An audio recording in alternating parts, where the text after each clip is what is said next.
Hey Internet, Eric here. It's been a while since I did a movie thought, what have you, movie review, whatever.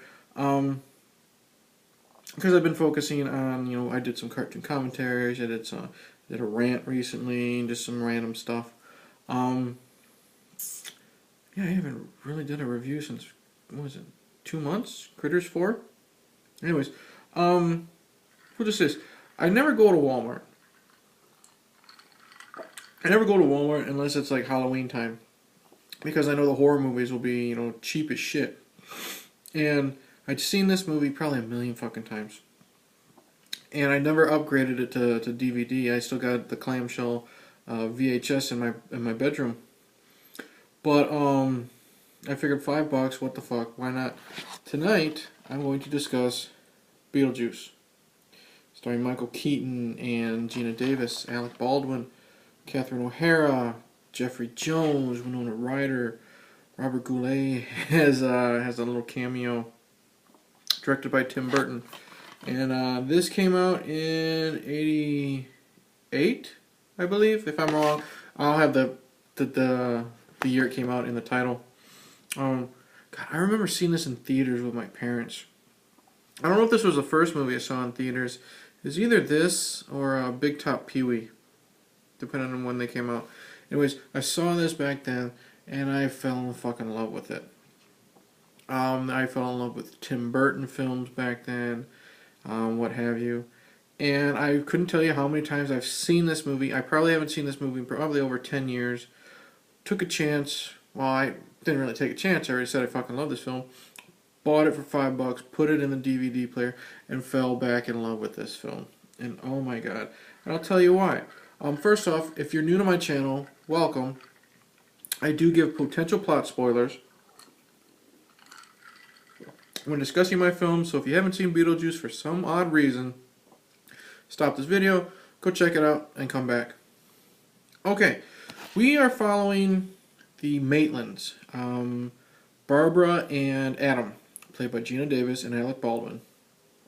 And they are killed in a car accident. They're on vacation together, and they're killed in a car accident. They don't know it right away. When they come home, they find out they're ghosts, and they are given a book called The Handbook for the Recently Deceased. And it's to tell them how to live their afterlife, and to deal with what, they need to deal with.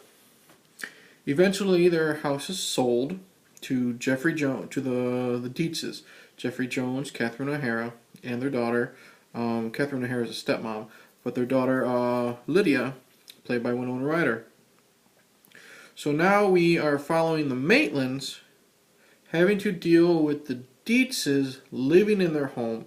They want to get rid of the Deetzes, and they are unsuccessful. They have a couple tries to scare them away, and some fantastic effects, because they realize that they find out by reading the handbook, sometimes the living won't see the dead, but it's a wonderful sequence with Geena Davis pulling her face off and Alec Baldwin's body running around with no head, and because they are unable to scare them away, they read in the handbook that they can, if they have a problem, they're supposed to draw a door. They go through the door, and then they sit literally in a waiting room with all these other dead characters, which is great. I'll get into where they meet their caseworker, Juno, and then they bring up Beetlejuice, played by Michael Keaton, and we find out that Beetlejuice used to work for Juno until he went basically freelance. He was a troublemaker. Basically, he would tell people he knew how to get rid of the living, blah, blah, blah. Eventually, Geena Davis and Alec Baldwin strike up a friendship with Winona Ryder. Push comes to shove, Winona Ryder releases Beetlejuice. Beetlejuice tries to take over. Now we have the Maitlands trying to stop Beetlejuice. That's the basic plot. Wow. Like I said, I fucking love this film. First off, Geena Davis and Alec Baldwin are great. They have great chemistry to each other, or with each other. You could tell they're in love. One of my favorite scenes, to prove that they have great chemistry and that they're in love, is, like I said, they're on vacation together. And they're up in the attic because Alec Baldwin's kind of a nerd. And he has this model, this little scale model he's built of the town. And he's up in the attic and she's up there with them. And the phone rings. And one of them goes to get the phone, the other one pulls them onto the couch and they kiss a little bit. The phone rings again. The other one goes to get the phone and is pulled down. So it's this lovely, flirtatious, physical relationship, and it's very sweet. It's very believable. Alec Baldwin and Geena Davis, when they need to be funny, are funny. When they need to be serious, they're serious. There's some slapstick with those two. One of my favorite scenes is after they're dead, and it's when they first meet the Deetzes. You see them laying in the bed together, and Alec Baldwin rolls over, and he pulls the covers with him. You see Geena Davis is just floating in fucking midair, and then suddenly, like, the door slams or something. Geena Davis, falls on the ground, and you just hear a wah! She yells like that, and suddenly her head pops up, and she's looking like this, wondering what the fuck's going on. So she's got some comedic talent. I love it. Alec Baldwin is very funny. Catherine O'Hara plays the stepmom, and she's like this tortured artist character. Always making these stupid paintings and stupid sculptures, whatever. I like her because she's good at her role. She's good at making this character unlikable, but not too unlikable. Like, she's not grading on the chalkboard, when you want to grab her and snap her neck unlikable, but she's just that little bit, so she does her job. And then she's also got, her sidekick, Otho. I don't know the actor's name. I will place it down here. I'm sorry. He's also in Demolition Man. He's a Cocteau's sidekick, but I'll put his name down here. I don't think it's in the credits. No. Anyways, so I love the relationship between Catherine O'Hara and Otho. Jeffrey Jones is there just to be the straight man of the relationship, the man who bought the house. I just want to relax, so whatever you do, don't go overboard with your changes. I love his little bit of his relationship with Winona Ryder. So Jeffrey Jones does decent. Winona Ryder is likable, being the depressed goth girl. I love her relationship with the Maitlands. And it's implied that the Maitlands have been trying to have children, and they've been unsuccessful. Now they can't have any because they're dead. So they take the parental route towards Lydia, Winona Ryder, because she seems to be ignored a lot by the stepmom, and the dad's just, hi, I love you, honey, but he's not really there. So it's a good fake parental unit towards Lydia. So, and the chemistry between those three, fantastic. Now let's talk Michael Keaton. Michael Keaton eats the fucking scenery in this film. I absolutely love him. He's Beetlejuice. He's the reason to watch this movie. And he is fucking fantastic. He is disgusting. He is funny. He is scary. And what is great is, from what I've read, the numbers vary, but from what I've read, 80 to 90% of a lot of his dialogue is all fucking ad-libbed. And that's what makes me love his portrayal as Beetlejuice even more. I love when he's released from his grave by the Maitlands. He's flying through the air, and he gives Alec Baldwin a big hug, and then he reaches behind and grabs Geena Davis's belly and squeezes it a little bit to be a disgusting pervert. What is it? I love when he's got a hawk a loogie. He opens up his trench coat, spits in it, slams it, and says, "Oh, save that guy for later." He's really good at being disgusting, and you got to pay attention to Michael Keaton, because there are times.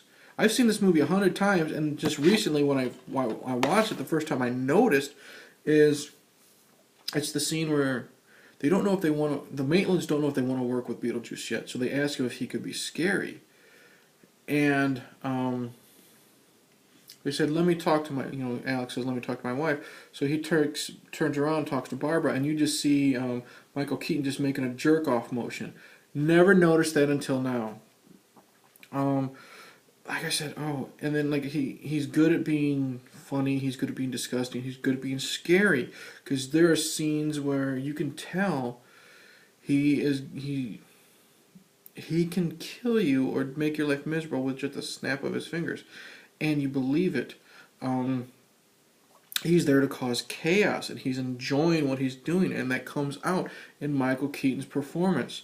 And especially the end. Towards the end, we'll just say that there's like a seance going on because the Deetzes and Otho eventually find out about the Maitlands because they're possessed in a wonderful scene that everybody knows about, where they're possessed and they walk around singing the Harry Belafonte song.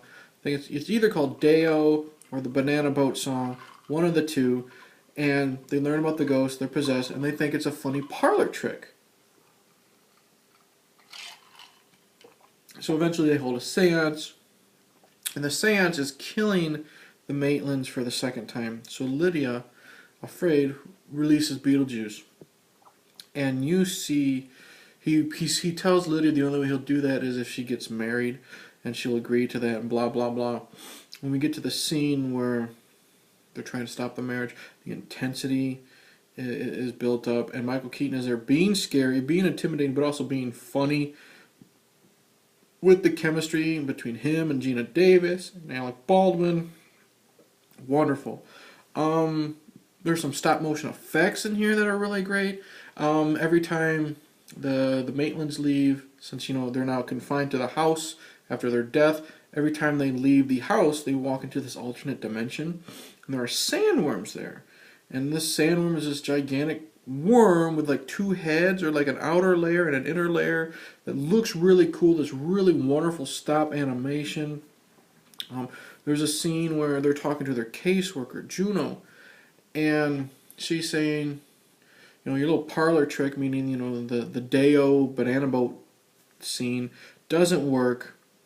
Get rid of the Deetzes yourself. Don't talk to Beetlejuice. So they morph their face, like Alec Baldwin pulls out his nose and sticks his hand through his head. Geena Davis pops out her eyes and elongates her mouth and stuff like that. And that is some cool stop animation that doesn't look too dated for 1988. And the design is so cool. And let's talk about the character design. Tim Burton is creative, with his gothic, spooky stuff. And here it just comes full force. I mentioned the waiting room. And the waiting room is literally a waiting room, where like you're going to the dentist's office or the fucking doctor's office. And Barbara and Adam look normal because they drowned. But they're sitting around all of these characters that have died under freak accidents. I love when Adam's sitting next to the dude who's literally like he's got charred flesh, and you see his ribs and his hair's up here, and you see his bones, and he's smoking a cigarette, so you can obviously tell he fell asleep smoking. There's the big fat dude who choked on a chicken bone. You see the chicken bone sticking out of his neck. There is the man who had his head shrunk by a witch doctor. The lady who was obviously killed in a freak magician's incident. She was sawed in half because half of her body's on one half of the couch and her legs are on the other half of the couch. So good. Juno, the caseworker, she obviously had her throat slit because she's a smoker. But every time she smokes, you see the smoke coming out of her neck hole instead of her mouth. Wonderful. The creativity here is great. Tim Burton shines here. I love how the creepiest scene here in this film is when Alec and Geena Davis are walking to go meet Juno. They accidentally open up the door of the Lost Souls room. And it's a very brief scene, maybe 30 seconds at that. And they see these decayed spirits that look like they're in so much pain. And there's some foreshadowing. And they're told that it's the Lost Souls rooms, It's rooms for demons or spirits that have been exorcised. So really creepy. You know, you just hear the whispering of the different ghosts. Really cool, really creepy. I'll talk about Danny Elfman's score. Danny Elfman's score is fucking fantastic. The intensity, the spookiness.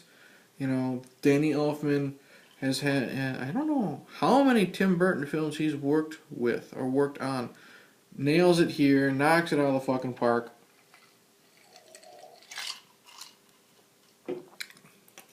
Fantastic. Chewing on some ice. I can't praise Beetlejuice anymore. Love the ending. They add another Harry Belafonte song in there with Winona Ryder and the football player ghosts. There's no reason why the football player ghosts are thrown in there to dance with her, but they are, and I fucking love it. There is no negative things I can say about Beetlejuice. I love the effect when Beetlejuice turns into the snake. It's fucking wonderful. Everything about this is great. One qualm I have, and it has nothing to do with the film.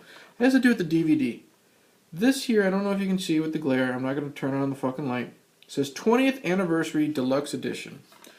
The only bonuses you get are 3 episodes of the very good animated series and the trailer and a music-only audio track. So that's very disappointing for a deluxe edition. I could have at least sprung with us some behind-the-scenes footage or at least a fucking commentary. Even Pee-wee's Big Adventure got a Tim Burton and Paul Rubens commentary.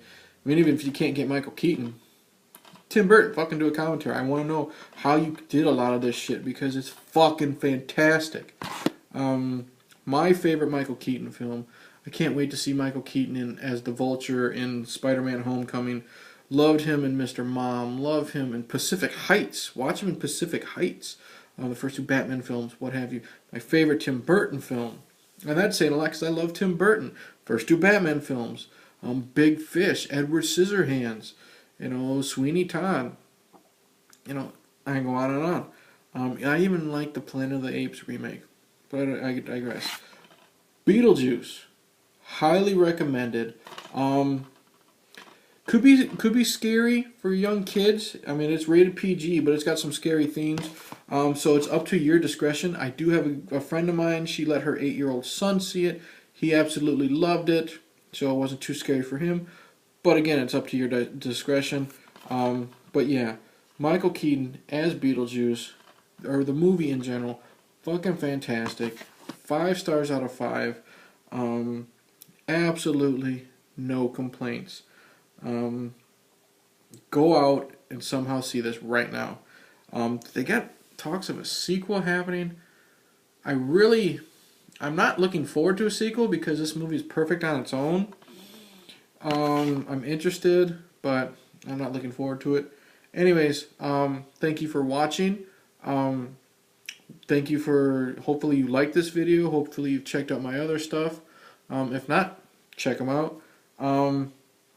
Tell your friends, tell your enemies, tell Uncle Bob, anybody. So, cheers. I'm out.